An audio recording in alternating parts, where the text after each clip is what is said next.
ESPN College Football Primetime, presented by Hampton. Here at Jordan-Hare Stadium tonight, it's the Kansas State Wildcats taking on the Auburn Tigers.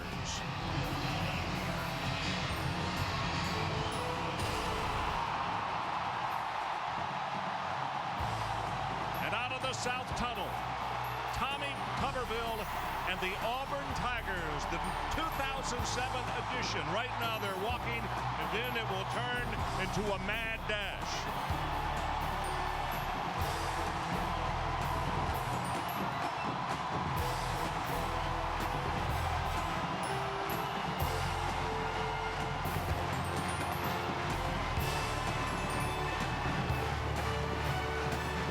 Tommy Tuberville has had great success here on the Plains as the head coach at Auburn. Hi, everybody. Ron Franklin along with Ed Cunningham. Holly Rowe is with us, and we'll be visiting with Holly very, very shortly. Let's talk about quarterbacks. As far as Cox is concerned for Auburn, he has been inconsistent, but injuries have caused a lot of that. Brandon Cox's 2006 is a distant memory, and I'm sure he's glad about it. He had a sprained ankle, a sprained knee, bust a bursa sac in his right knee. His numbers were down last year, Ron, but the key was he managed the game. They're going to need more of that out of a healthy Brandon Cox. Learned last night that Brad Lester, who was expected to start at running back, the most experienced running back, is not going to play. Don't know when he's going to get back because of an academic issue. So Brandon Cox, new offensive line, he's got to be very efficient early in the season for Auburn. By the way, when you see number 1 trot on the field for K-State, he's not a defensive end and he's not a linebacker. He is the quarterback. Josh Freeman is a large young fella at 6'6" and about 260 pounds, but he had a pretty good year last year. And he was the key to the first recruiting class for Ron Prince, and they had to start him as a true freshman. Amazingly talented guy. But in the losses that he participated in last year, Ron, the biggest problem he had because of that talent, tried to force the ball. Tonight, against the Auburn Tigers, he's going to see a bunch of different fronts. He cannot play outside of himself. He has to be very careful with the football. When we come back, we'll hear from the third member of our broadcast team tonight, Miss Holly Rowe. Welcome to ESPN's Back on Campus Weekend, presented by Dick's Sporting Goods. Well, as you can see, the raindrops on the limbs right there. A shower did pass through. It has stopped right now. Very mild is the temperature. High humidity forecast for more showers. And, of course, as long as we don't have lightning, we will have a good night for football. Wes Byram, who is a true freshman, will kick it off. The last time he kicked off was in front of 12,000 people for the 5A Florida State Football Championship. Now tonight he prepares to kick off in front of almost 90,000. And tonight we're seeing, as you look at Patton and McKinney, the two deep backs, we will have, I think, less deferrals this year. And we've just seen it with K-State. Last year they led the nation in kick returns. They did not defer. They want the football. Fumbled momentarily by Patton.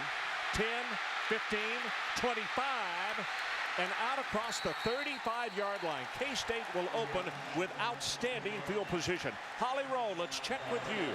Well, guys, these Kansas State Wildcats are counting on a lot of young players tonight. I asked Coach Ron Prince before the game how he thought they would respond. He said, hey, these guys have played in junior colleges. They haven't played in front of more than 5,000 or 6,000 people. Tonight, they're playing in front of 90,000 people. But he said he took great hope in the upset of Appalachian State at Michigan today. Ron Prince played at Appalachian State. When I asked him, Coach, will you use that as motivation in the locker room? He said, no, our guys don't believe they're underdogs. We feel like we can win this game. Okay, Holly, we look forward to hearing from you tonight as Johnson takes it for an 8-yard gain. Here's a look at the starting lineups offensively for the Wildcats of Kansas State. Hi, I'm Jordy Nelson, senior wide receiver for the Kansas State Wildcats. I'm here to introduce you to the Wildcat offense. Starting at quarterback, number 1, Josh Freeman, 6'6", 260. Running the ball for us today is number 8, JJ, James Johnson. Starting at left tackle, blocking for these two, junior Alisana. His name's so nice, they named him twice. On second down and short, pass incomplete, in and out of the hands of the intended receiver. Mastru, the tight end, the intended receiver, and he was covered very closely. Take a look at Auburn starters on defense. Hey everybody, Tim Hudson here, former Auburn Tiger, current Atlanta Braves starting pitcher. Here to introduce today's starting lineup.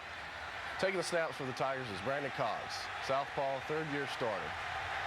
At wide receiver, we have Rod Smith. He's a former walk-on, and boys, he turned into a stud.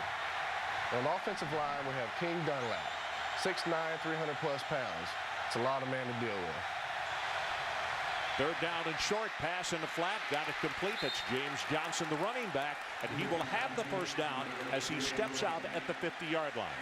So, Ed, now that we have the lineups behind us and we talked a little bit about the new kick rule from the 30, tell us what you've seen in the first 3 plays by K-State offensively. Well, I think that Holly may be right, that this team may believe that they can win this game. They look very calm, and it all comes from the quarterback. Ron Prince told us, he said, our quarterback plays emotionally neutral, and you saw that last year, some huge games that he played in. He doesn't get too high.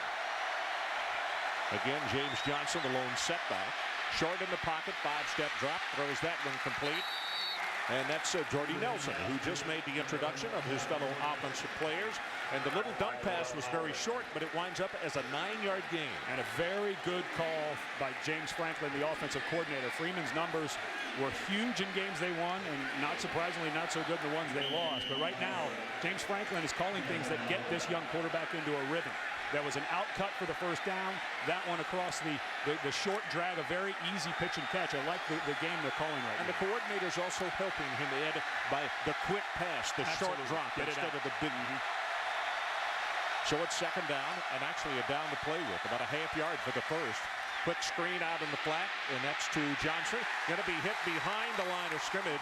That's an outstanding defensive play. Coming up quickly, Jerron Powers, who may have been bragged about as much both Thursday and Friday of this week, having a great game. Yeah, we met with Quentin Groves and Josh Thompson and Aaron Savage yesterday. We said, who's the one guy that we're going to talk about tonight that we may not know? And they all of them at the exact same time said Powers. A smaller guy, but he finds the ball. He's very quick. And Ron, talk about a down to play with. I would think you could go with some play action because Auburn's got to be thinking run right here. Third down, and they only need about a yard and a half. James Johnson again, the lone setback as Freeman lines up in the shotgun. Going to roll to the open side of the field. Has a man there, throws to the open Dion Murphy. And Murphy, the speedster, will take it all the way inside the 30-yard line. Now, let's go back to what Ed was talking about just a moment ago.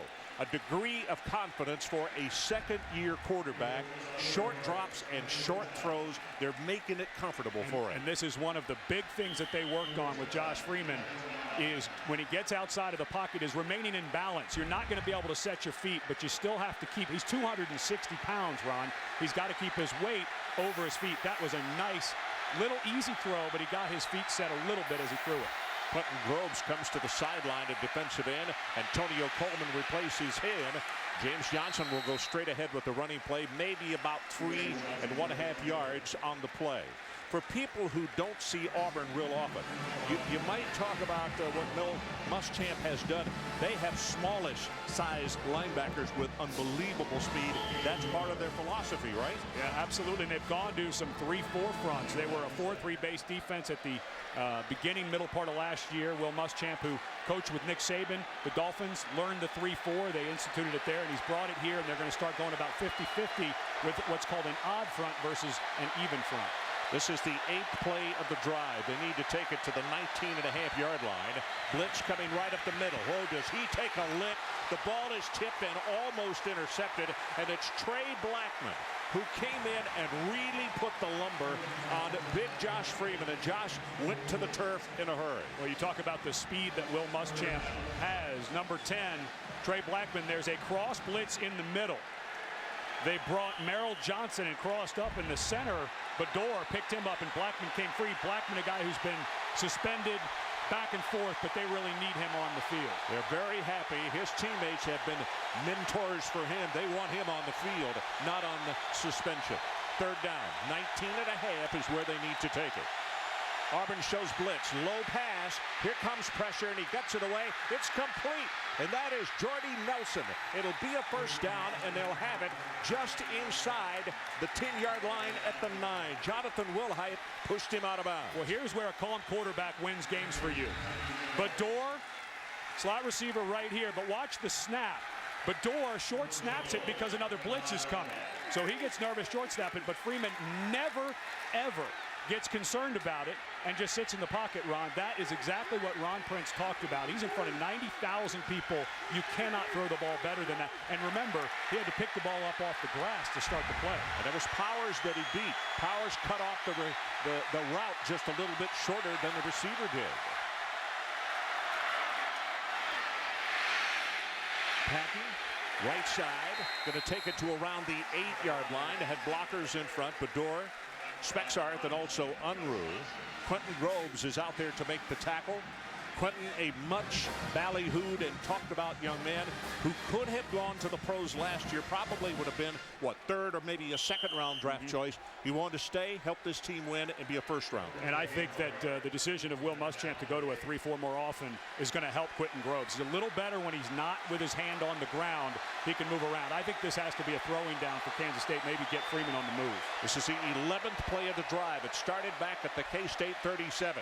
Pass over the middle. There is Jordy Nelson again, and he's tripped up just inside the 5. He'll take it to the 2.5-yard line as Aaron Savage makes the tackle. And that's a very good call. Ron Prince, who was the offensive coordinator at UVA before he came to Kansas State, and James Franklin, only his second year as an offensive coordinator. This is the second time that they've run Jordy Nelson in that little drag route. Now they're getting into that 3rd and 2. Ron, I don't think you can run at the middle of this. If you're going to run some type of sweep to the outside. You see what they did last year in the red zone at 65.6%. 3rd down and goal. Play action, got a man out there, and the pass a little bit too tall, and they wanted Jordy Nelson. Patrick Lee had the cover, and Nelson is saying, I think he was a little close to me, but the official right there did not agree and kept the flag in his pocket. Boy, it sure looked to me like Patrick Lee made early contact with Jordy Nelson. He had his hands on him, goes up and knocks it away, but as Nelson was coming out of his break, it sure looked like pass interference to me. Brooks Rossman to attempt the field goal. This is going to come from, we'll say officially, the 10-yard line to a 20-yard attempt. Pretty tough angle. They are so close in. Ball is down. His kick is up and good. So Kansas State uses 4.5 minutes off the clock on their opening drive. They missed the touchdown, but they come away with a field goal. So we'll take a timeout as we get one more look at the 20-yard field goal. Wildcats go on top.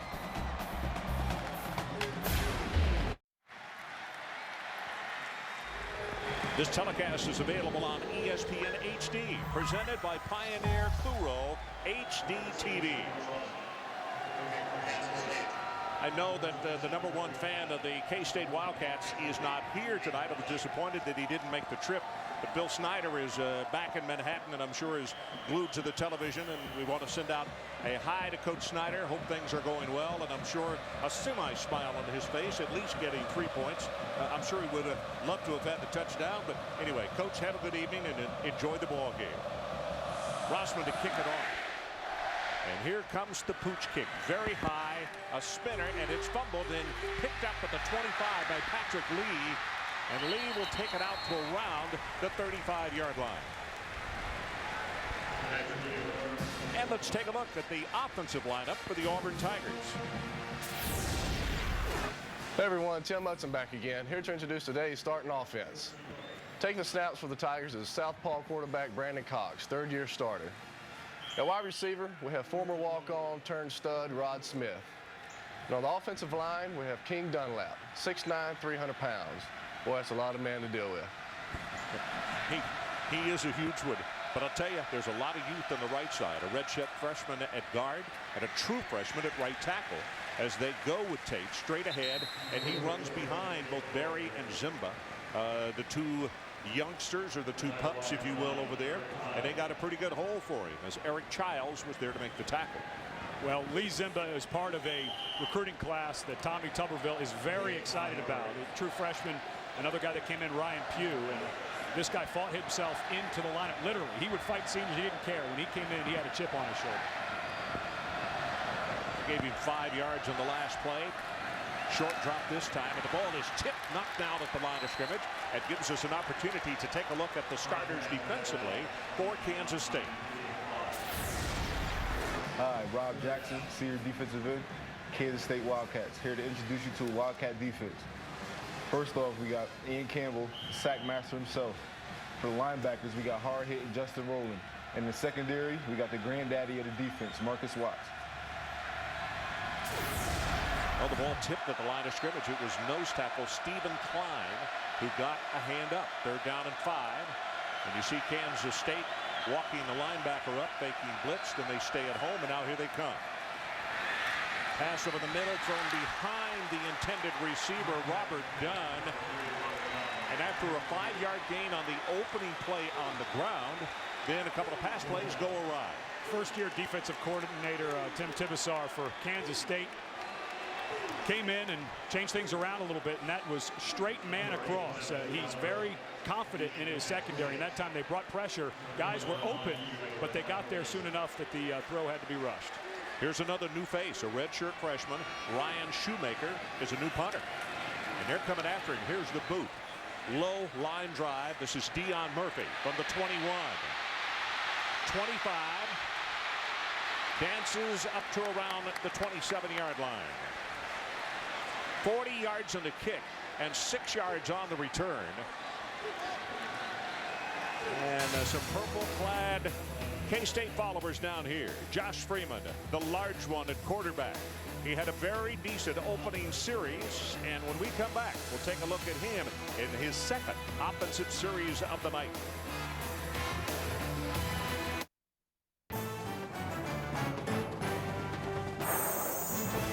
ESPN's College Football Primetime is presented by Hampton Hotels. At Hampton, we love having you here. And in part by Volkswagen. When you get into a Volkswagen, it gets into you. Pizza here in Auburn. Now here's tonight's X Factor presented by Dell. Well, we've moved the kickoff back 5 yards. Kansas State was the best in the country last year. Of course, Yamon Figures went on to the NFL, and we just saw Dion Murphy, a speedster they got at junior college, and Will Muschamp, the defensive coordinator, called some of his contacts in the Midwest, said, hey, I heard this guy is fast. Is it true? And he said, unfortunately, they confirmed that it was. And we just saw he almost busted that punt return. Yeah, he did. Wilson, yeah, they weren't joking. There's Jordy Nelson, 4th catch of the night. 40, 45, and pushed out of bounds at around, let's see, they'll say the 48-yard line. Zach Etheridge finally got a hand on him, and it's good for 26 yards. So Nelson on the receiving end of 4 balls already. And 3 of the 4 are the exact same routes. He's just going to run a drag across the field, and Powers is too far off into the outside. Now, that is something James Franklin, the offensive coordinator, is seeing, and 3 out of the 4 catches are just on really simple drags. Now, the key is Auburn's got to bring Powers up a little closer so he can cut that off. Hometown, Riley, Kansas, not too far from Manhattan. In Auburn territory again. Steps up, gonna go, got single coverage down the far sideline, and he overthrows Dion Murphy. Actually, there were a couple of Tigers over there, but Gerard Powers was the closest man on the play. And that's really the first bad throw with no pressure we've seen tonight. You cannot throw that ball 4 yards out of bounds. Murphy, great speed, had broken behind the defensive back. You've got to throw that back to the inside and maybe get a pass interference or let Murphy come back and try to make a play. Freeman, 7 of 11 for 75 yards. Here are the numbers that Ed was talking about. In 5 losses, he threw 12 interceptions and no touchdowns. In 4 wins as a starter, 2 interceptions and 6 touchdowns. Off to a good start tonight. Draw play. That's Patton. Patton will take it for 3, now 4 yards. And it'll bring up a 3rd down and semi-long as Patrick Lee is up to make the tackle. Ed, what are they doing to keep the Tigers off balance? Because defensively, it looks as though that the Tigers are stepping left and they're going right. Well, right now, this offensive line for Kansas State that everyone was concerned about is actually doing pretty well. Ron, they're not blowing them off the ball, but they're not allowing penetration. And Josh Freeman looks like what Ron Prince said he was, a very calm, collected guy. So if you're not getting any pressure, this young man has the ability to pick you apart. Well, here comes the crowd trying to act as an extra player, or if you will, emotionally on the field as James Johnson comes into the backfield. Misses a blitz pickup, but Freeman gets away and throws the ball complete. Now they say incomplete at the 29-yard line. That was Daniel Gonzalez. You just don't expect a quarterback who looks like a power forward to be able to throw this well on the run. Most guys like this, you expect to sit in the pocket. Yeah, that ball, you can see it. That's a good out. call by the official. Yep. Yep. But you just don't expect, Ron, to see a guy who's this big be able to move and throw that well. You'd expect him just to sit in the pocket. This will be the first punt for K-State tonight. Tim Rayer. And Dunn is the deep man, but he will pooch this one very high. Dunn, the ball is caught by K-State, are touched, and it will be down inside the 10-yard line. And let's go down to the sideline. Let's check in again with Holly Rowe. Holly? Well, guys, you're talking about how difficult it was for this Tiger defense to get a read on what Kansas State was doing offensively. Guys, they said that they've had a lot of trouble really knowing what they're doing because Kansas State was changing so many things in the offseason. They've got a new coordinator. I mean, for Al Borges, he was talking about for defense, he had to try to find video from like North Dakota State where Tibesar was a defensive coordinator. They've been trying to find what they might do. He said in any typical game, there might be 8 to 10% unexpected, but tonight they told their players there might be 20 to 30% unexpected just because of the unknown with these Kansas State new coaches. Okay, Holly, having to make changes on the fly as Ben Tate will go straight ahead. One of the things you can look for tonight, and I wouldn't be surprised if in the territory that they're in, if Auburn throws, they have 3 outstanding tight ends. I mean, very, very good ones. Cole Bennett only got to play about a half a year last year because of an injury. He got an injury extra year.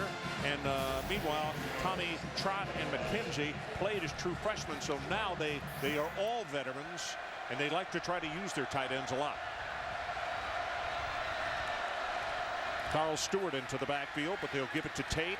And Tate will take it for maybe a yard, and that's it. It's going to be 3rd down Auburn, and they'll need to take it out to the 18-yard line as Ian Campbell comes in to make the initial contact. Well, Tommy Tuberville was visiting with Holly before the game and said we're going to play it a little conservative early on. Now remember, Brad Lester, who was their most, if you combined experience and talent, he was their best running back. Suspended last night, not sure when he's going to be back because of academic issues, but now they're putting themselves behind the chains. They're going to have to rely on their senior quarterback. 3rd down, and again from a shotgun formation, Brandon Cox. Sets, drills the ball, has it complete for the first down. Priche Rodriguez. Initial first down of the night for the Auburn Tigers, and it comes at the 6:49 mark. Good for 13 yards. Gary Chandler was there to make the stop. Well, what a difference a year makes. Brandon Cox just looks so much better in the pocket. That's a tough throw, Ron. There was 2 bodies in front of him, 1 body behind him, but he can set his feet now. Cox just got beat down last year against LSU. He had sprained knee and ankle. Finally healthy, popped a bursa sack at the end of October. Just was never the same. Carl Stewart and Ben Tate in an I formation behind their quarterback. But they'll go play action, and the pass to the far sideline. That's in and out of the hands of the intended receiver, Rod Smith.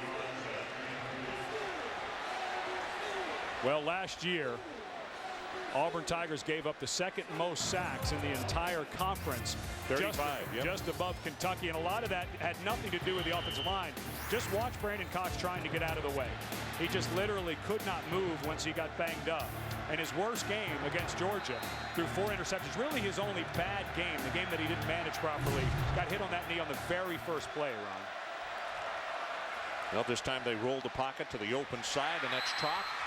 The tight end not going to have the first down. It'll be 3rd down. That formation, and they had 3 tight ends in the ballgame, which they like to do. Yeah, and that's something that Al Borges, the offensive coordinator, had to go back and dust off.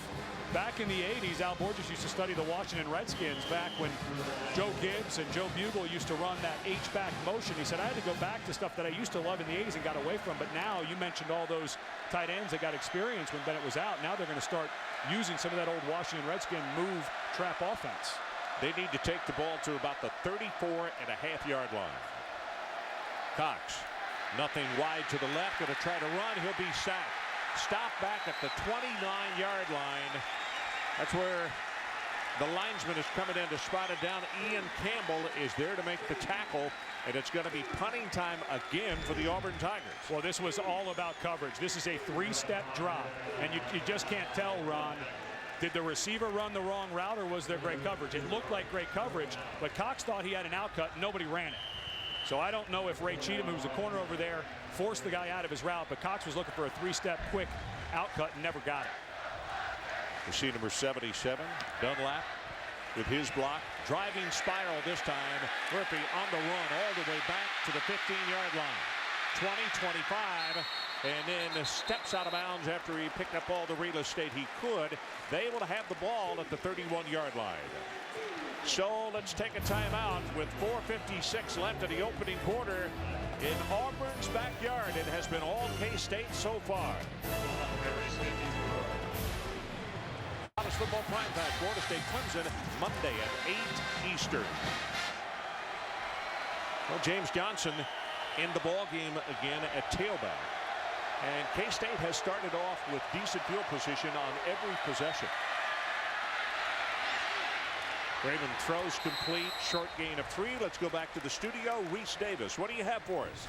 Ron, got my finger on the prime time pulse across the family of networks. A couple of other SEC teams. Tennessee and Cal just underway on ABC. As you see, sturdy Golden Bears have thwarted Ainge and the Vols early. Georgia and Oklahoma State on ESPN2. Offensive showcase so far with the Dogs up 21-14 just before halftime. We'll keep an eye on everything for you and keep you up to date. Okay, Reese, we know you will, partner. Good hearing from you. Oklahoma State and Georgia, good matchup, and not surprised at the closeness of that one. Second down and long, and flags are down everywhere. And K-State may have finally made a miscue because so far they have been flawless in the game. But I think it's Alisana, number 78. 78, offense, 5-yard penalty. He jumped off sides. Is that right? Is that right? Well, you can't miss him. He's got so much hair, he looks like Troy Polamalu. Can't really hide in there. Junior college guy, one of many junior college guys they brought in. Very concerned about him getting ready for this level. You know, you play receiver, Ron, you're out running around in space. You get in there with the big boys, a little different level than playing at that JUCO. Second down and 13, near sideline. The pass is thrown, overthrown, and incomplete. Daniel Gonzalez is the man that he wanted. And that's the first real risky throw he's had, Ron. That time, his eyes brought the safety Brock over the entire time. And that's what Ron Prince talked about working with him. He is such a talented guy. His arm is spectacular. He can throw the fastball. He can throw with touch, and that time he brought Brock all the way across the field and threw it late because he felt like he could fit it in there. They don't need throws like that up 3-0. Coleman is back in the ball game. It's a third down situation. Crowd trying to whoop it up here and make some noise. Blitz coming off the corner. They set screen to that side of the field, and he threw it too hard to James Johnson. Gerard Powers is the man who was coming pell-mell after the quarterback, and he had to get rid of it. You know, Will Muschamp is blitzing a little more than I thought he would. Remember what he told us, that Josh Freeman is very good against the blitz. When they broke down last year's tape, he was good. That ball needs to be caught, though. You know, you got a 6'6" quarterback. When a blitz comes, you've got the perfect call, a screen. That ball needs to be caught. Rayer standing back at the 16-yard line. Robert Dunn is the deep man. Dunn is the flyer for Auburn. Here's the kick. High, wobbly spiral. Dunn, no fair catch. 27-yard line and beautiful coverage. He is tackled immediately by Marcus Watts. 45 yards in a kick and 1 yard on the return. That's 2 tackles he's already made. Well, when I look at the lineup for next week on the ESPN family of networks, that first game is where our crew is going to be. Miami against number 8 Oklahoma. That is noon Eastern time, 11 o'clock Central. NC State, BC, Oregon, number 5. They won't be number 5 next week. Michigan, South Carolina, Georgia, Notre Dame, Penn State, and Virginia Tech at LSU. 9:15 Eastern. Boy, some outstanding games on that card. K-State looking as though they might blitz off that left corner, and they do. Picked up, pass over the middle, wide open at the 50-yard line, and that's Rod Smith, still on his feet. 30, 25, inside the 20, first and 10 Tigers from the 18.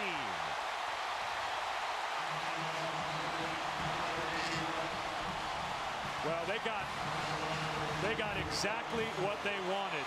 Auburn did with an all-out blitz. They got one-on-one coverage. Rod Smith on Marcus Perry, a linebacker. Perry, the linebacker, didn't know that he should have turned and run with Rod Smith. I don't think he would have caught up with him. But Perry got confused, and Rod Smith ran right by him. And, of course, there's no safety. It was an all-out blitz. Marcus Watts came from the right side, and they couldn't get there. Credit Carl Stewart with a pickup on the blitz to take Watts out of the play. And that's what gave the quarterback, Brandon Cox, time to get the pass away. This is Tate, left side, has 5, has 6, 7, and counted off at 9 yards.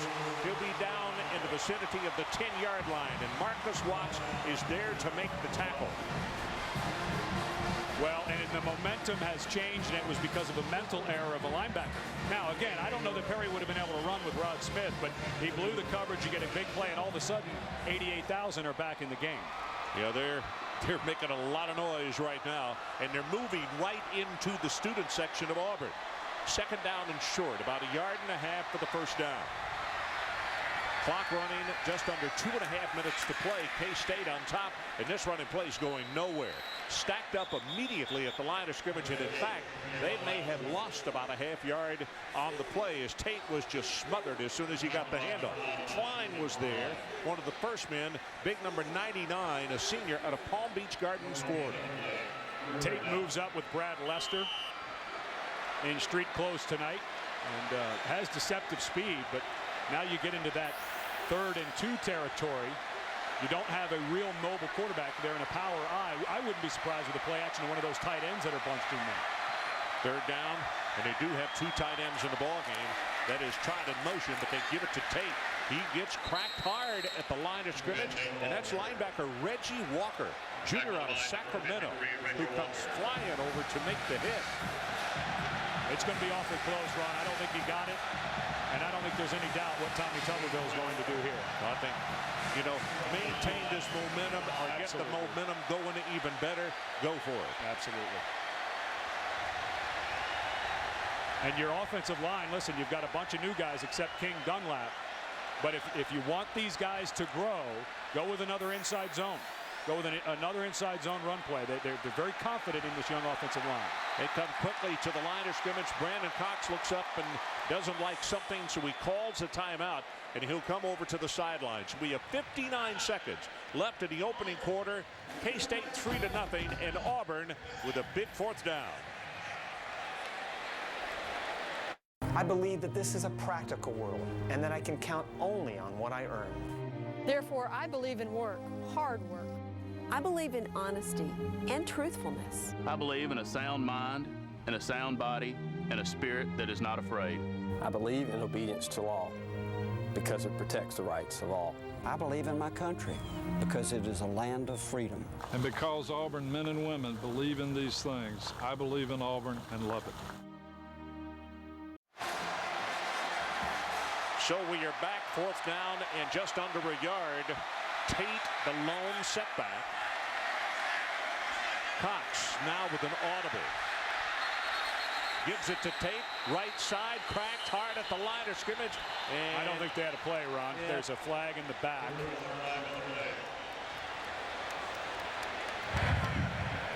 Prior to the snap, delay of game on the offense, 5-yard penalty.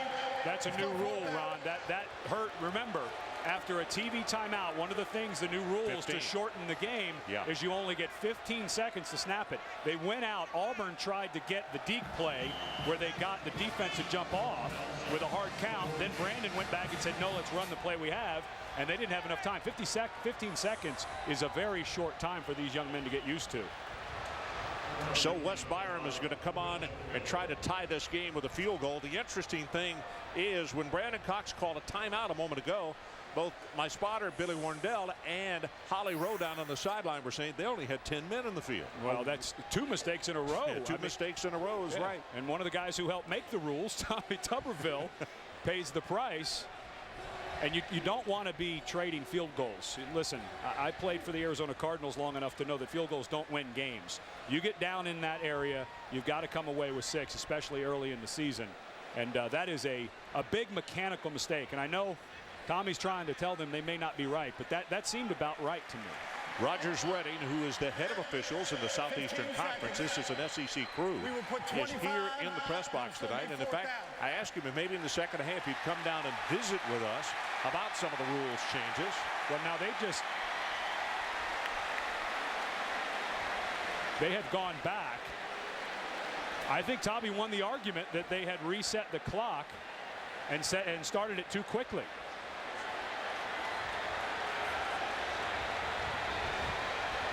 Well, we're gonna try to get the SEC officials are very helpful, and they like to help us clear up things. So we're going to get Holly to talk to one of those gentlemen to find out exactly why the change. No penalty. Tate straight ahead, hurdles over the top. 1st and 10, Auburn Tigers. Now, if the explanation makes sense, and Tommy won that argument because he could, then you should get that right. If Ron Prince didn't look like he was fighting the change back too much, right. So it seems like there may have been a mechanical problem with the officials on the field. They started the 15 seconds coming out of the TV timeout too quickly, but a big change of events if you're a Kansas State fan. Well, being on the rules committee, if anybody should know, he knows how it's Tommy Tuberville ought to know it. Appreciate Rodriguez is the man at the bottom of your screen, number 15. They better hurry. 2 seconds down to 1. Straight ahead with Tate. Tries to bounce it outside, and good penetration on the part of Kansas State. That's a gain of maybe a half yard, and that's it. Justin Rowland is the man at the bottom of the stack. Excuse me, Ron, and this is where you can start rotating those tight ends in. As we come to the end of the first quarter, Auburn be happy just to flip sides of the field, but those tight ends, you can take them, move them around, pack everybody in, and start doing some play action passes once you get inside the 10-yard line. So that is the end of the opening quarter. K-State with a good start here on the road. They lead it 3-0, trying to keep the Auburn Tigers out of the end zone. Let's take a break. We'll be right back.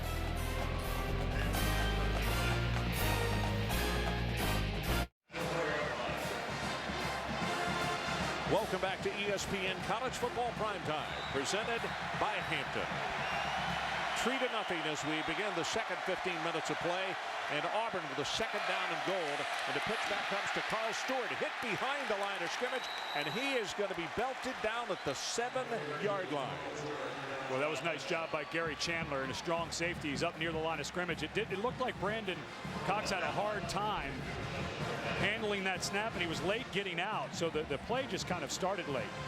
But the receiver that came inside to try to block him just totally whiffed, and Gary Chandler got up the field. And now you're in a position, if you're Kansas State, do not sit back. I think you may want to bring some pressure. You know Cox is going to have to throw it here. 3rd down and goal. The new line of scrimmage, as you can see, is around the 8-yard line. Left side, fade route, and the receiver never saw the ball. Cheatham had the cover on Rod Smith. Well, that's the second time tonight, Ron, that there has been a lot of contact in the end zone and no call. It sure looks to me right down here at the bottom of your screen. Right there, he's fine. Ball's in the air. Well, no, you know, he didn't see the ball. No, it was fair. You know, the crowd wants some type of penalty. There is no face guarding in college football. That was a clean play. Byram with the field goal attempt, 25 yards. And now a flag comes down.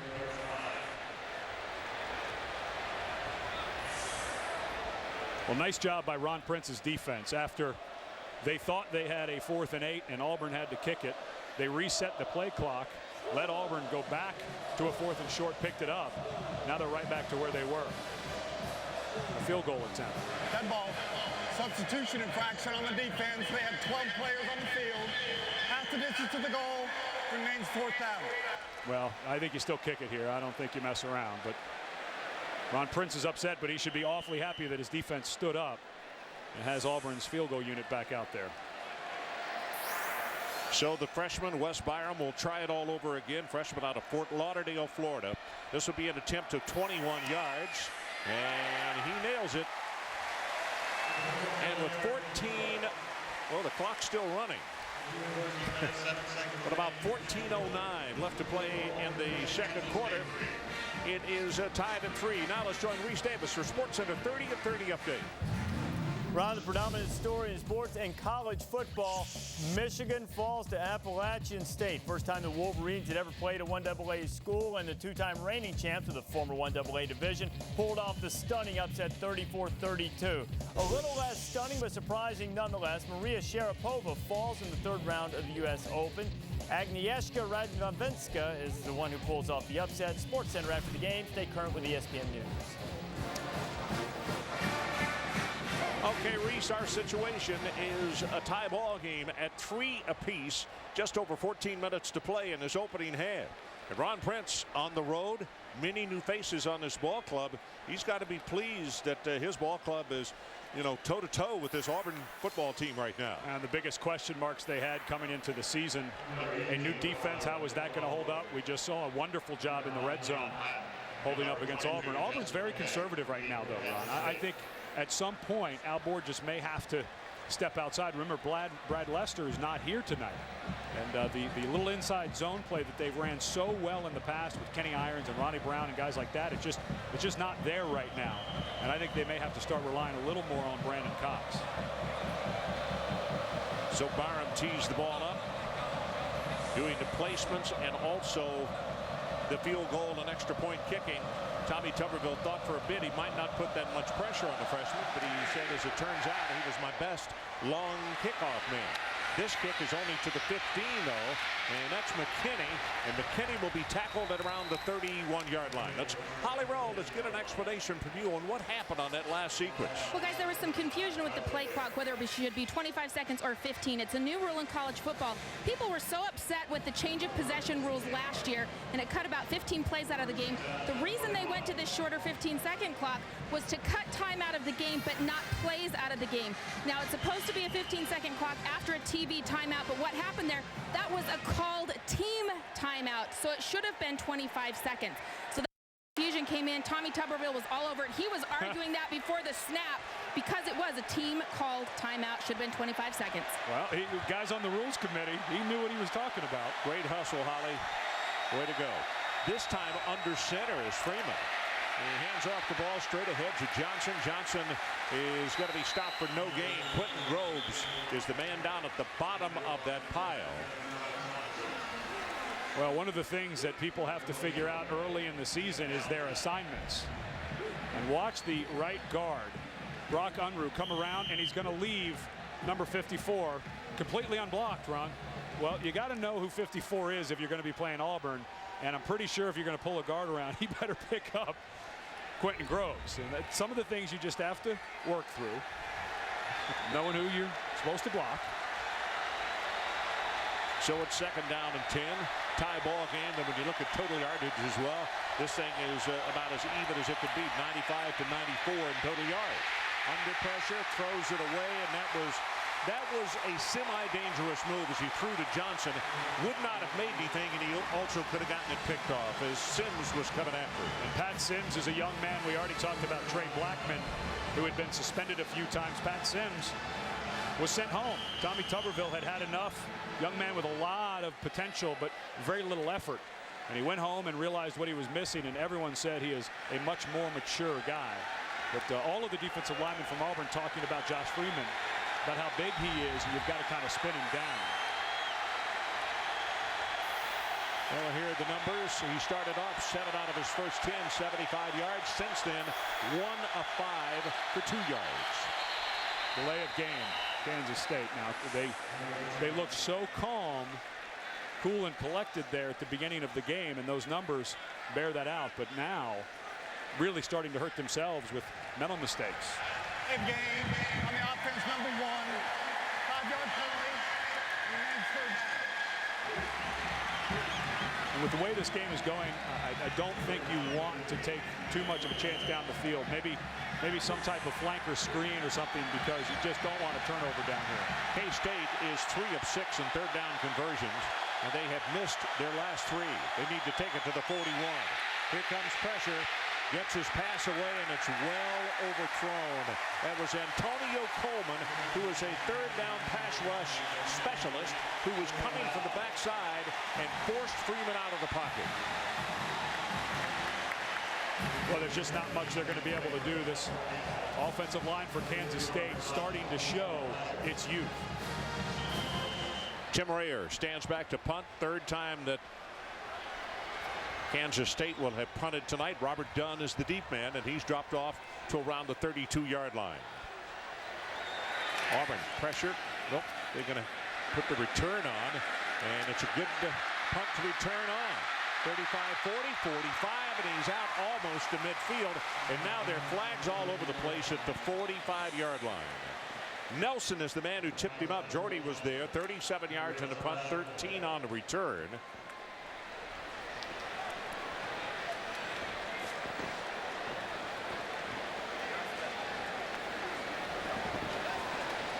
So a push in the back, and what would have been one of the best starts, it would have been the best start that Auburn has had tonight.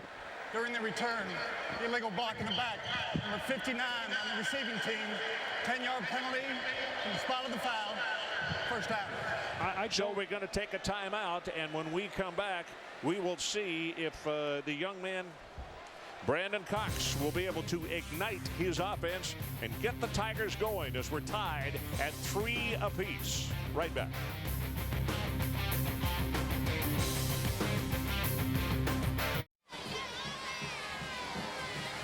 So we are back in Auburn, Alabama. Kansas State 3 and Auburn 3.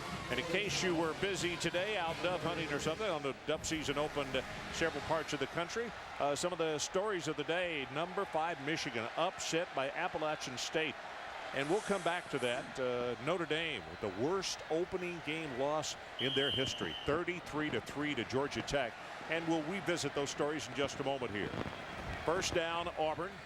And the handoff goes to Stewart, tries to turn the corner, and Carl is going to have a gain of about 4 yards on the play. So let's go back to it. Michigan loses. Steve Slayton, 4 touchdowns today. Number 3 West Virginia wins 62-24. And as I said, the Irish 33-3. That's a thumping. You know, when you keep a secret, it's either good or bad. You keep a secret because you don't want anybody to know how good it is. You keep a secret because you don't want to know how bad it is. I think Charlie Weiss kept the secret because he knew they may struggle offensively. Listen, Georgia Tech is very good. John Tenuta, one of the best defensive coordinators in the country, but they literally could not move the ball at all today. Cox now with an audible. That's Carl Stewart behind him, who took the step up to hear what the play change had been. And Stewart is hit as soon as he gets the ball to around the 40-yard line. And Hulick is there to make the tackle. Well, Al Borges still keeping it very, very conservative.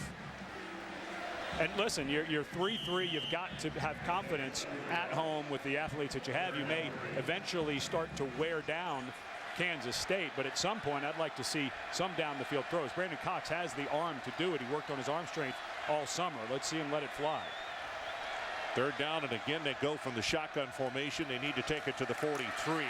Steps up and drills it, and that goes Rodriguez, and he'll have the first down out to around the 46-yard line. You know, Ron, we've talked a bunch early about the injuries to the lower body of Brandon Cox, and of course that added up to a lot of sacks because he simply could not step out of the way. But the other thing, it really hurts your accuracy. He doesn't have a really, really strong arm, so he has to use his entire body and set his feet. You could see on that throw, the ball is more accurate and more lively now because he's got a base. On first down, Carl Stewart again is a go conservative here, just trying to take the ball, drive it down the field, burn up some clock as we go under 11 minutes to play. And it's Byron Garvin who makes the tackle for Kansas State. It'll be a pickup of about 4. Auburn, it's a lot of people around the country may be shocked by this. When you look at the numbers over the last 3 years, Auburn is right up there with USC, Texas, and of course Boise State always plays well. But when we saw these numbers, Ron, I was quite shocked at how well they've played over the last 3 seasons. Well, you know, these guys haven't lost just a heck of a lot. We have been down here quite a few times in those recent years. As Cox sets up a screen, Open side of the field, right call, right time. Tate, 35-30, down to the 28-yard line. That's going to be a gain of 21 yards. And that's one that the defensive coordinator is saying, doggone it, that's a wrong call I'm in. And the offensive coordinator, Al Burgess, is saying, attaboy, we got him where we wanted him. Watch Mike Berry, big number 66. He's going to start stalking on Justin McKinney. And Justin McKinney very wisely retreats. He just does not want to go tangle with Mike Berry. Listen, great call, but I don't know that Justin McKinney could have played this any better, or it could have gone for a bigger play had he tried to take Berry on. Well, he turned around to do an audible that time, and both his right tackle and right guard moved, and both of them, as we explained off the top of the telecast, are first-year people. That ball, false start, number 66 on the offense, 5-yard penalty, remains first down. And that's the thing that Tommy Tuberville was so concerned about with these youngsters. He said, listen, they're very talented guys. The question is not can they play well for 2 or 3 plays, can they play well over a 10 or 12 play drive? When will they make that young mistake? And right there you saw Mike Berry, who ran so well on the screen pass before, now he makes a freshman mistake. Tate in the lineup, he gets the handoff, and he's tripped up after a very short gain. Reggie Walker came in to make the hit. Red zone alert, you can see 21-14 Georgia, and they are on the Oklahoma State 16-yard line. I'll be interested to see Matthew Stafford. We got to see him at the end of the year last year. He was brilliant in that second half of that ball game. And Mike Bobo, I think that was a great hire to stay in on your own staff to bring Bobo up as the offensive coordinator. I think he's going to be a fine one. Tell you, after this play, another great hire I think he made. It's going to help that Georgia football team immensely. And the hire was a guy who played right here at Auburn. Pass over the middle, had a man wide open, got it for the first down. It's Gabe McKenzie, the tight end, and he just got forgotten. He was left over the middle. There were 3 tight ends in the ball game. Maybe that was the confusion. Well, that's the second time in a row that Brandon Cox has found mismatches with linebackers trying to run with faster athletes. Earlier it was Marcus Perry trying to run with Rod Smith. Boy, he got sawed in half that time. Reggie Walker is the man who was coming in applying the pressure, but look how open the tight end is. Yeah, so it's rolling. It's a first down at the 16-yard line. Cox with the play action, staring that receiver down, and now he's going to run it. He'll be tackled at the 15. To complete my story before I forget it, Stacy Searles did an outstanding job at LSU, a very young guy as an offensive line coach. He just went to Georgia this year, and I'm anxious to see how the Bulldogs, receive him and how well they play, because I think even though he is very young, I think he's an outstanding offensive line coach. Yeah, we got to see them 3 times last year, and we were both very impressed with how he got that group to play. So it's second down and about 9.5 yards for the first down. We're tied at 3, about to go under 8 minutes to play in the second quarter. Tate straight ahead. There's just not much there. As Bosley, Berry, and Green trying to block from the center and 2 guard spots, and there it's just closed up. Al Borges is such a West Coast guy. Got his start in Southern California in high school, studied, became part of the Bill Walsh cult, and I think he's toying right now with Kansas State. It's a tight game. He knows the defense is going to keep him in. I think they're setting up Kansas State for play action later in the game. Now you got to go to shotgun on 3rd and long. Balcom is the man who made that last tackle. 3rd down, they need to take it down to the 6-yard line. Wildcats showing blitz, but they stay at home. And now Cox flushed out of the pocket, looking, almost lost the football, and now it's going to be sacked back at the 24-yard line by Ian Campbell. Rob Jackson is the man who flushed him and created the havoc. And then Campbell comes over and finishes him off. Well, and that pressure, Campbell with the pressure, cost Auburn a touchdown. They had wide open in the back of the end zone was the tight end Gabe McKenzie, who'd run a post route, and Cox could not see him because of the pressure. Byron with the field goal attempt, and Wes is going to be kicking this one from 39 yards. Plenty of distance, and he's got it. And for the first time tonight, the Auburn Tigers go on top. 6:29 left until halftime, and our new score: Auburn 6, Kansas State 3.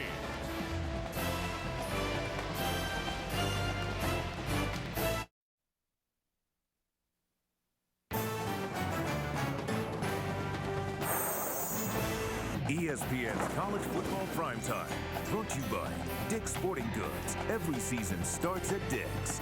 And Mazda, always the soul of a sports car. God, we better hurry up. We're going to miss the game. All right, get the name of those two students. Now, those are props, were they? They can't be studying this late on a Saturday night. Well, there's a look at Brandon Cox, and he cut his hand 2 plays before the field goal. It's not his passing hand, it's his right hand. And it looked like it was his thumb, Ron, and although it won't affect him throwing the ball, it could affect if he has a hard time squeezing it when he goes to hand off with his right hand, or even worse, trying to take snaps. Looks as though that that finger, the thumbnail, maybe partially taken off. Oh, yeah. Yeah, it looked like he just went and ripped that thumbnail right off. Yeah, that's what it looked like he did. That's Al Borges, the offensive coordinator, who is sitting right there next to him. If you've ever done that, you know it's going to be a long night for Brandon Cox, because that thumb's going to be thumping with his heartbeat all night long. Now this one a little bit longer, but it's going to be taken on a run at the 14 by Patton. Return right up the middle, 30, 35, 40. Flag from way down deep, and that is going to erase a marvelous return of all the way out to midfield. 37 yards on the return as Zach Gilbert made the tackle on it. There's a flag on the play. It's going to be holding called against Kansas State.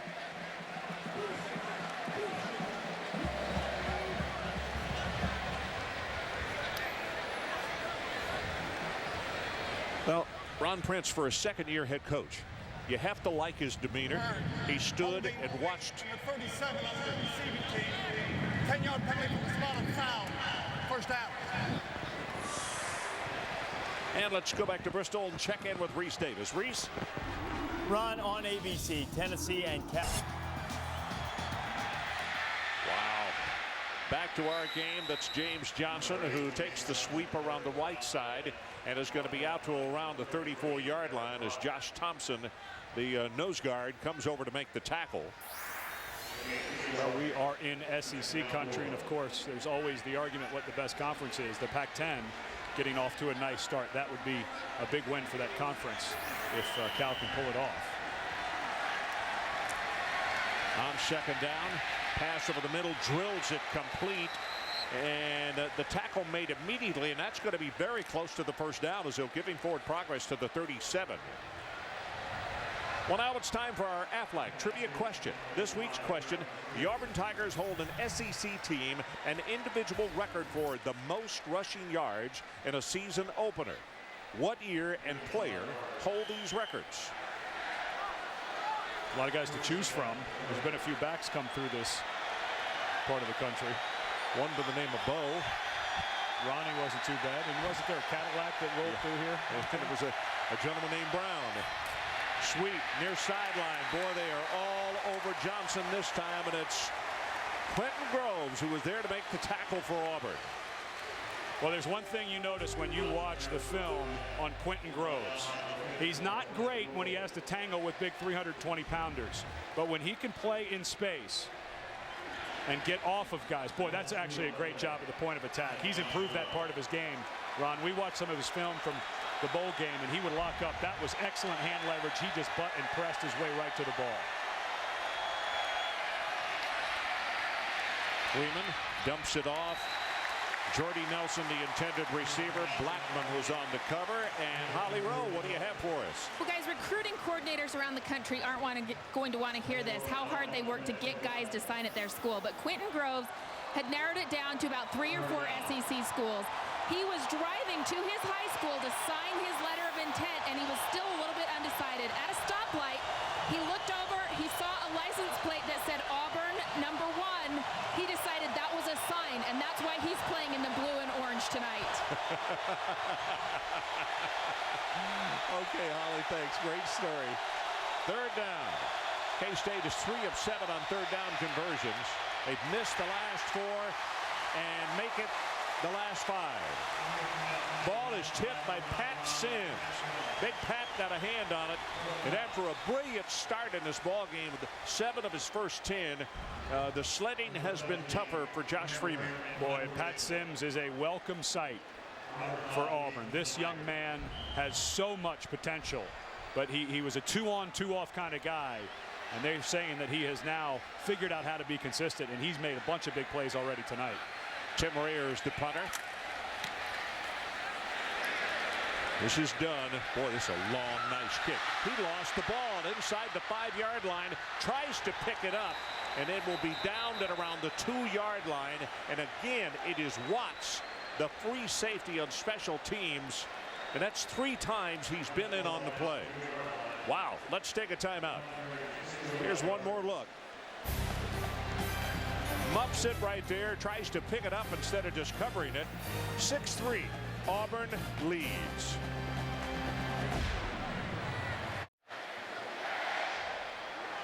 Auburn leads it by 3, and let's go down to the sideline. And Holly Rowe, you got more on Cox and the injury to his thumb.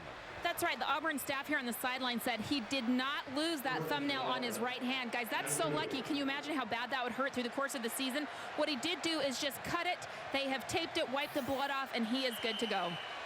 Okay, Holly, thanks so much. Trot and Bennett, the 2 tight ends, going to have to hurry, and he throws in desperation out of the end zone, and the ball is incomplete. Now here comes a late flag.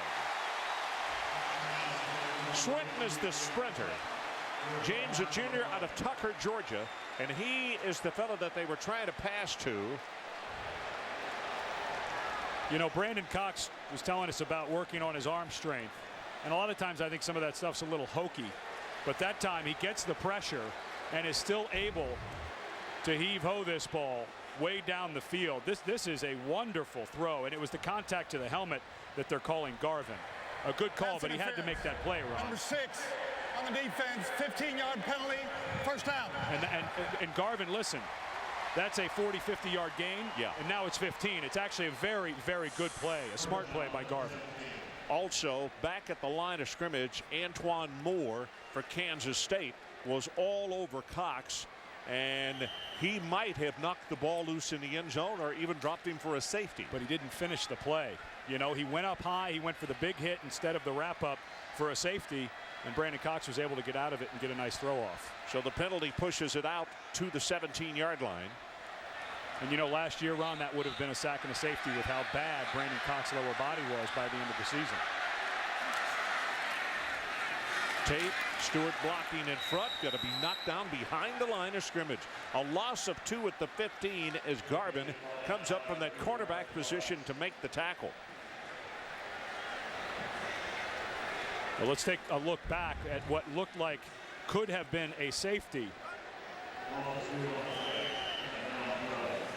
Well, actually, it was a good, you know, you've got to give a little bit of credit to Tommy Trott because he didn't give up on the play. And Moore had him beat. The tight end, number 5. Yeah, Moore had him beat, and Trott continued, just got enough of him to get by. And so that was as much second effort by Trott as anything. Here's Tate. Breaks it at the 20, 25, 30, 35. Flags are all over the place. Chris Patterson be given credit for the tackle. Yeah, they got holding Marcus Watts. The safety got up clapping. Someone grabbed and tried to spin him around. So it was a 22-yard gain, but erase that.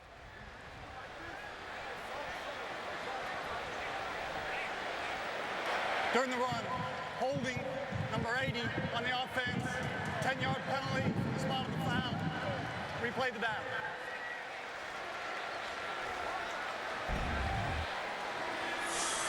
Working one-on-one. He's got his hands inside on Chandler, but he doesn't let him go as he spins around. And that's, listen, they're going to let you hold if your hands are inside and you're between the ball carrier and the defender. But as soon as he comes to the side, you've got to let go.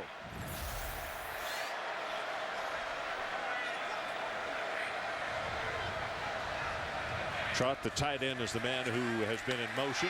Under pressure, can't get the pass away, and that's Antoine Moore who will come up with the 3rd sack of the first half by Kansas State. Well, this time Moore did not have Tommy Trot over there trying to push him by. It looked like a blown protection. Absolutely. Wow, that was just a bad blitz pickup.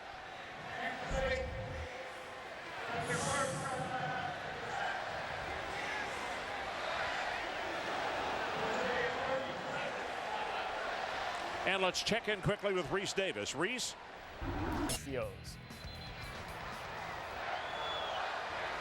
Okay, Reese, our situation 6-3. Auburn leads it with 3:08 to play. A couple of good defensive stands by the Kansas State Wildcats here in the last 2 possessions by Auburn. Boy, we're seeing a lot of guys up front in the running back and offensive line and tight end position just not knowing who to block. That time Moore should have been picked up by the back that Cox faked to, and he just went right by him. So 3rd down and long. Sets pressure from the backside, and he was about to really be blasted down. Reggie Walker wound up getting him, but he never saw the traffic from the other side. No, it was Antoine Moore again. And Cox is he's banged up. It looks like his left leg. Moore runs right by King Dunlap, and Stewart goes to pick him up.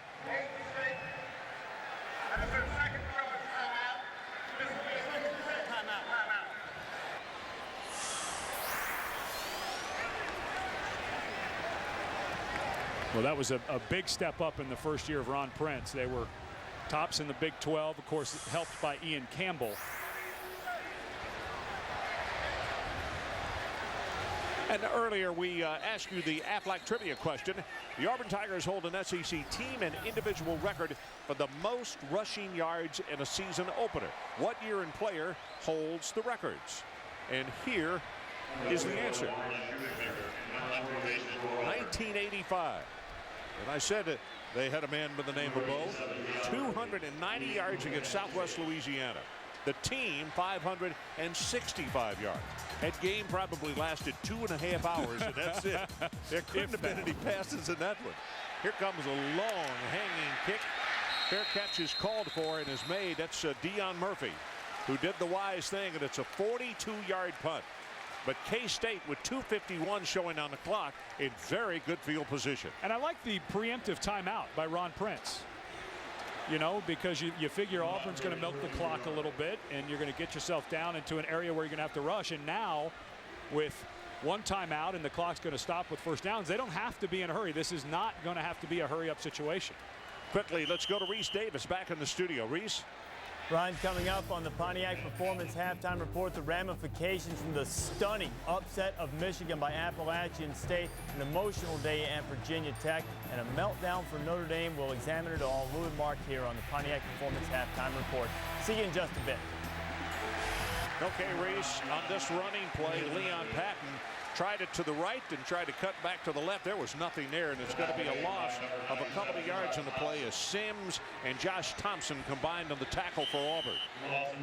You know, if either offense were in any kind of rhythm, I would say that Auburn should start thinking about maybe using their timeouts to save some clock here. But I think both of these coaches may be happy right now. No turnovers. Let's just get into the half. Freeman sets deep in the pocket, swings it out here to Patton, and Patton is hit with a good open field tackle, fumbles the football. Auburn thinks they have it, but the officials have not signaled as yet. Nice play by Patrick Lee. He knew his help was coming, so he started playing the ball instead of the man. It's a heads-up play.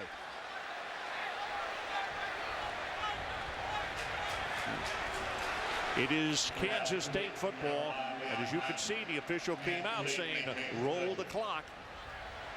We've got a couple of Auburn. Actually, Kansas one is State from players. K-State. Yeah. One each is down, and maybe Patton. Yeah, they're tangled up together. That happens sometimes in a pile. Bodies get twisted around. So many guys yanking and pulling for that ball.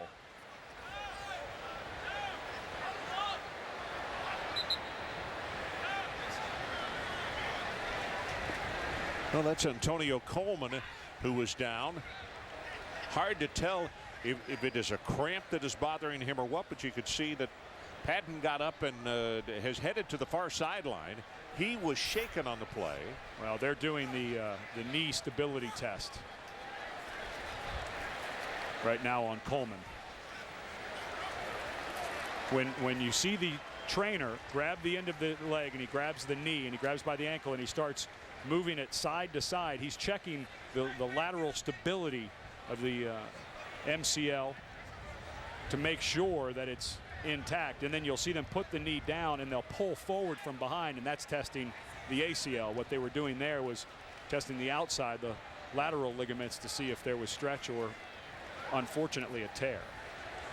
And as far as Patton is concerned, on the far sideline, as they're picking up Coleman and they're going to help him to the sideline, it looked as though that maybe he got whacked around the funny bone and he was trying to move his fingers to maybe get feeling back at his hand. Why is it called the funny bone? It hurts so much. I don't know. Who named it? Well, he's in pain on the far sideline with whatever happened to his arm, and it is his left arm. Back to play, 1:42 and counting left in this first half. Third down, and they need to take it to the Auburn 37. Jordy Nelson cuts back, 45, breaks the tackle, 40, 35, heads for the far sideline, and what a smart play by Nelson. He got out of bounds, and I believe they grabbed his face mask as well. And he should have been dropped for about a 2-yard gain, and that's it. Well, what a heads-up play. And give the offensive line a lot of credit, Ron, because those big fellas, Alisana got down there and threw a block. Face mask is called on K-State. Now it's beyond the first down marker, so it should still be a first down Kansas State. But watch the offensive lineman. This is just a little drag route. We've seen this a couple of different times. This is not a screen, but as soon as they see him catch it. And a face mask on the offense, number 27. 15-yard penalty. Replay third down.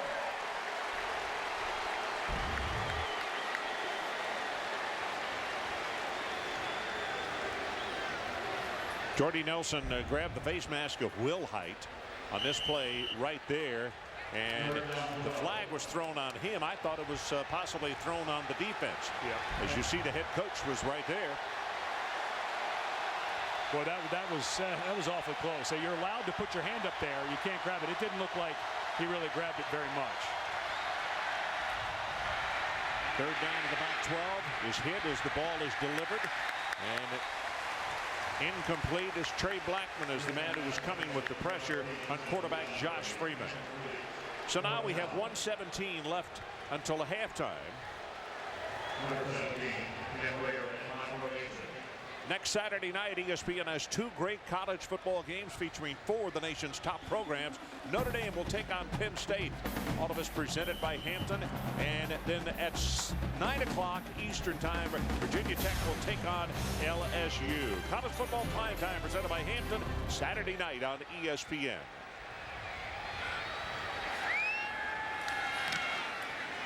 Good high hanging spiral by Rayer. And they try to touch it dead. Watts is the man who was down there chasing it. Well, Watts is all over the place on special teams, isn't he? 49 yards on the kick. That's one of the things in college football that I think teams do not do a good enough job of is corner kicking. The punters want to try to get it up there as high as they can, thinking they're going to get some kind of backwards bounce. But how many times do you see them try to get it perfectly inside the 10 and in it goes? Just kick it at an angle towards the 10 or 15-yard line. If it goes out at the 12, that's much better than coming out to the 20. I think that college teams need to work on that a little more. You see a lot of the NFL teams do it. You just don't see it much at the college level. Well, we're almost at halftime. You could see some of the members of the Auburn band preparing to do their halftime show as the run goes to the 25. And they have got maybe a couple of plays left in this half. Ed, I thought we would see a lot of defense tonight, but not quite this much with no touchdowns scored so far. Did you? Well, I think a lot of it has to do, Ron. I didn't. No, I thought with Josh Freeman, the way he started, and and the way you figured Brandon Cox, but I think it's the youth on both sides on offense, Ron, that's listen, the defenses have played well, but I think it's that youth, those little mistakes when you get something going, then you get a jump off sides that have really hurt both sides.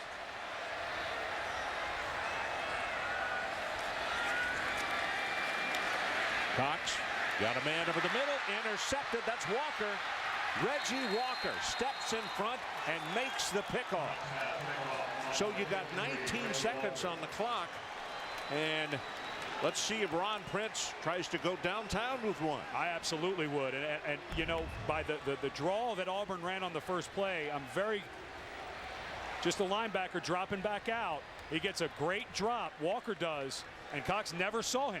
It was a very, very deep drop by a middle linebacker, but still, it looked to me, Ron, like Auburn was going to be very happy to go in up 6-3, and boy, that's a big mistake. And with Josh Freeman in his arm, I'd take one shot, maybe an out cut, see if you can't get closer, and try to take a shot.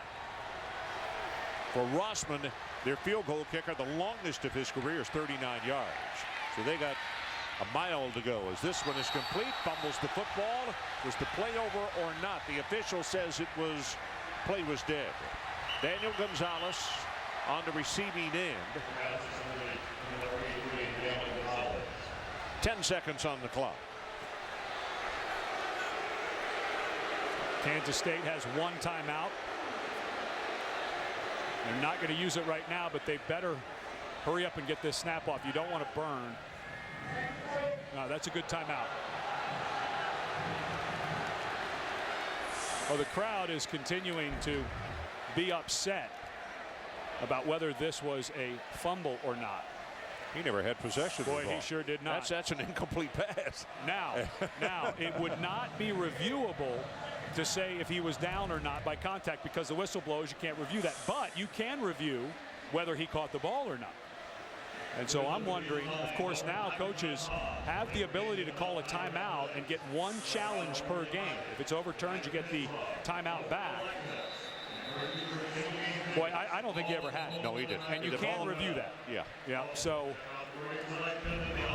when it comes up by your shoulder, it looks like a loaf of frozen bread. No, you don't have it. You don't have it. That's right.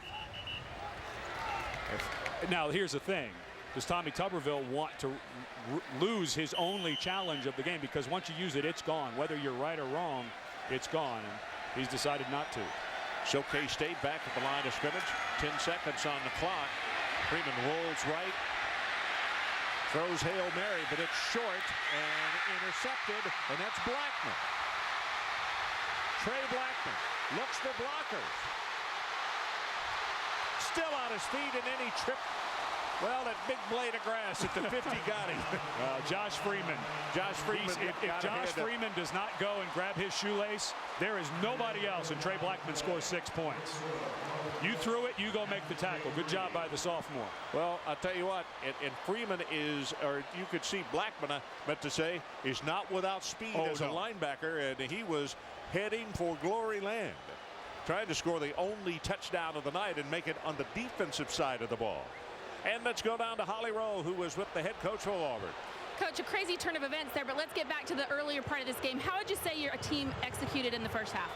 Well, we'll have to go back in and talk to the offensive line. We're not running the ball well enough to keep a consistent drive. You know, I think the defense has adjusted pretty good, but, you know, it's going to come down to the second half where both teams going to have to gut it out on defense because neither team got an offense. Have you considered Trey Blackman at running back? Because he had some speed there, Coach. Yeah, we need to put him at running back. Okay, Holly.